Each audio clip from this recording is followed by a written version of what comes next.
आगामी येणाऱ्या ज्या काही आपत्ती आहेत त्या आपण 5 जानेवारीला भाग्यवंत पुण्यवंत लोकांच्या हातून, जे अजून जगात तो भस्म विधी झालेला नाही, तो विधी तुमच्या आमच्यासारखे सामान्य माणसाला करण्याची संधी मिळणं ही एक फार मोठी पर्वणी आहे. मोठे लोक करतील, पण तुम्ही आपण सर्वसामान्य जे लोक आहोत, मध्यम वर्गातले, त्यांच्यापर्यंत असामान्य सेवा पोचवणं ही सुद्धा मोठी पर्वणी आहे. म्हणून तिथे महाकालेश्वरला आपण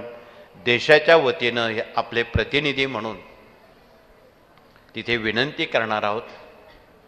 की हे महाकाल राजा, जगावर देशावर ज्या रोज रोज आपत्त्या येत आहेत, रोज काही ऐकलं तर वाईटच बातम्या वाहिनीवर तुम्ही ऐकता, हे कुठेतरी थांबलं पाहिजे. म्हणून महाकालेश्वरांना आपण सर्वजणांनी विनंती करावी